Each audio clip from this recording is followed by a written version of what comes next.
By virtue of a coin toss, Governor Ritchie, the first question is for you. Governor Ritchie, good evening. Good evening.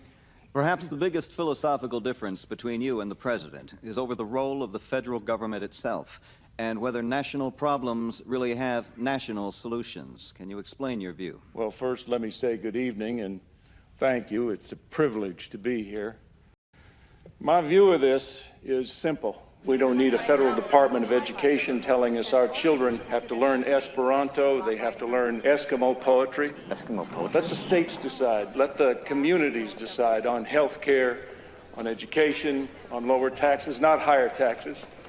Now, he's going to throw a big word at you, unfunded mandate. He's going to say if Washington lets the states do it, it's an unfunded mandate. But what he doesn't like is the federal government losing power. But I call it the ingenuity of the American people. President Bartlet, you have 60 seconds for a question and an answer. Well, first of all, let's clear up a couple of things. Unfunded mandate is two words, not one big word. There are times when we're 50 states and there are times when we're one country and have national needs. And the way I know this is that Florida didn't fight Germany in World War II or establish civil rights. You think states should do the governing wall to wall. That's a perfectly valid opinion.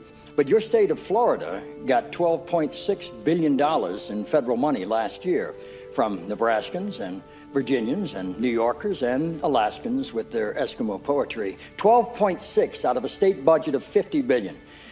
I'm supposed to be using this time for a question, so here it is. Can we have it back, please?